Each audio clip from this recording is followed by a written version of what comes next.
why did God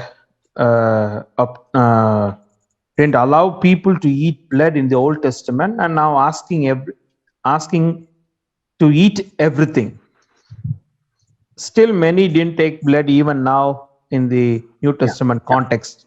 And he is asking for explanation for Romans 14, verses 20 to 23. Is that a second question? No, no, no. In that It's the same question. Roman 14, yeah, same question. Okay. Right. So And let he me is start asking, with, yeah. he is asking another question: how the context of blood is related to other great religions of the world. Okay. So basically, the very basic idea of blood, blood is synonymous with life. Okay. Uh, and so when God is forbidding blood, okay, he is talking about the association of blood with life and the value or the symbolism of blood, okay, that will gain greater theological importance when Jesus Christ is shedding his own blood to wash away the sins of the world. Okay, so primarily the reason why God says blood should not be eaten in the Old Testament as a ceremonial or a dietary law is because of the sanctity of life, and that life is in the blood. Okay, and its association symbolically later on to the blood of Jesus being the cleanser of universal sin in that way. That's one. Secondarily, from a medical perspective, I think when we consume blood, okay, there are high chances. I mean, all of the parasites that infest the body, that enter an animal's body, actually move from one place to another through the bloodstreams. And the likelihood of somebody that is consuming an animal meat which is cooked versus blood that cannot be actually cooked in a proper sense, because blood will curdle when you cook and it will actually lose its flavor, its unique flavor, and therefore blood oftentimes is consumed as it is, even from let's say an animal that is being killed by people that consume animal blood.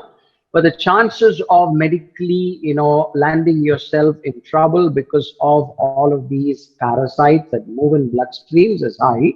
So that's a medical or a health vantage point based on which God might have said, do not consume this. And if we actually start digging at all the dietary laws in the Old Testament times, God would say, all the fat portion belongs to me. Okay. And, in terms of when animals are being sacrificed, it almost looks like, oh, God seems to be liking, fat. No, that's not the motive. It looks like it superficially, but we know that God is spirit and that he's not consuming fat. He's not addicted to fat, and he doesn't like fat, and he's not hooked onto it and whatever. But actually, if we were to consume fat, which is actually the one that is the most tasty when we are consuming non-vegetarian food, chances are that you will develop a lot of health complications. So with every dietary law that God seems to be giving, clean and unclean, there is a possible health angle that can be explored. And there are books that people have written about Jewish dietary laws and their medical benefits and so on and so forth. So firstly, theologically, blood has life. Okay, the sanctity of life cannot be violated by consuming blood. Second, the health or medical vantage point, and third, the symbolic idea of how the sanctity of blood as a giver of life is maintained in the New Testament, and we see that playing out on the cross of Calvary when Jesus sheds his blood to actually buy back life and revive dead people back to life and resurrect the spiritually dead people, as it were, and conquer death, as it were, through his blood.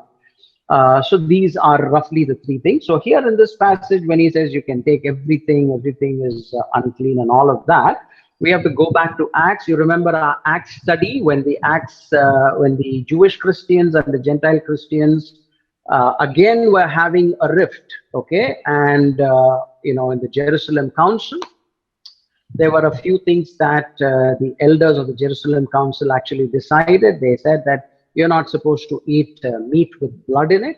You're not supposed to eat with meat sacrificed to idols, and you're not supposed to, indulge in sexual immorality. Three things. So that is consistent the rest of the New Testament. Here, when Paul says you can eat everything, he's not saying you can eat blood also. It's already disqualified in Acts, and it continues to stay disqualified. I hope that helps. Yeah.